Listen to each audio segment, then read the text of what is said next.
Marcus Mariota's fantasy value with the Falcons, or not the other side of the trade, just who ended up with the Falcons. He's reunited with Arthur Smith. Is this where we see Mariota flourish? I mean, the Falcons have Kyle Pitts, who they drafted last year, but they did just lose Calvin Ridley to that one-year suspension, Steve.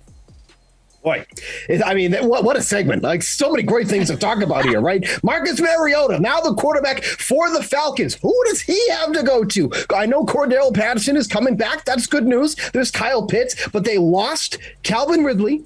They lost Russell Gage. He's with the Buccaneers now. So where are they going to go here, right? Like, maybe they rely upon, Marcus Mariota to do more with his legs. Like, we did see some nice plays from him in his limited role when he was with the Raiders. I mean, he's only still 28 years old. He can still, he's still a capable young quarterback in this day and age. But, man, the pickings are extremely thin. We talked about how there's no pickings in the Colts offense. There's not much here with the Falcons either as well. I assume they're going to draft a quarterback in the draft too as well, because I don't see Mariota as being the long-term option here. It's a one-year contract with an option in the next year, so there's really not much incentive there.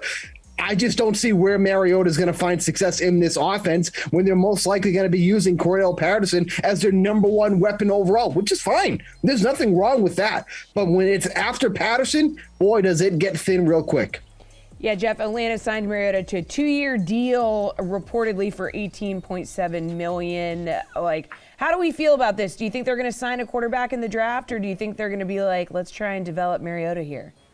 Yeah, so I mean, that's one of the things we're going to have to look at, obviously, Jesse. I mean, like, is Mariota even in line to start all 17 games? That's a big factor. But I do look at this situation as the exact opposite of the Matt Ryan situation.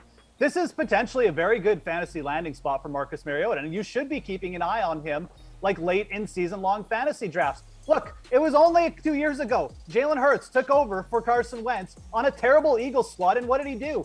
He basically won people some leagues, at the end of the year. He won people millions of dollars on DraftKings, likely, because of the big fantasy games he put up with his legs. Marcus Mariota is going to be behind most games. Even just looking at how much Matt Ryan threw versus Carson Wentz last year, he threw 60 times more on Atlanta.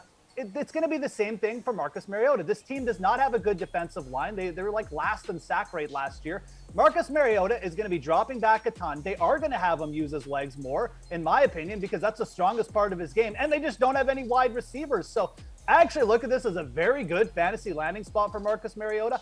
It's going to be ugly. There'll probably be a couple games where he just looks terrible and they get shut out or something. But the flip side of that is they're in a weak division. When they play weaker opponents, I think Mariota will put up some very big fantasy numbers.